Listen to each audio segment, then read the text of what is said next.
ఇది కేవలం కథ కాదు, పురాణాల వెనుక ఉన్న నిజాలు. రామాయణం, మహాభారతం కథలేనా, లేక నిజంగా జరిగిన సంఘటనలేనా? ఈ ప్రశ్నలు మనందరినీ ఆశ్చర్యపరుస్తాయి. కానీ శాస్త్రవేత్తలు, పురాతన శిలాశాసనాలు, ఆధునిక సాంకేతిక పరిశోధనలు కొన్ని ఆసక్తికరమైన సమాధానాలు అందిస్తున్నాయి. ఈ రోజు మనం పురాణాల వెనుక దాగిన చారిత్రక ఆధారాలను పరిశీలిద్దాం.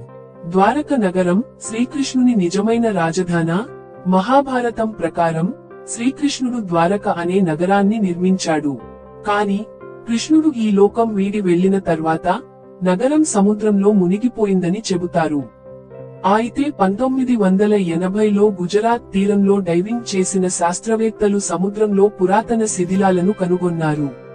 ప్రాచీన శిలల నిర్మాణ శైలి, పురాతన వస్తువులు, ఇవన్నీ ద్వారక నిజంగా ఒకప్పటి మహానగరమని సూచిస్తున్నాయి.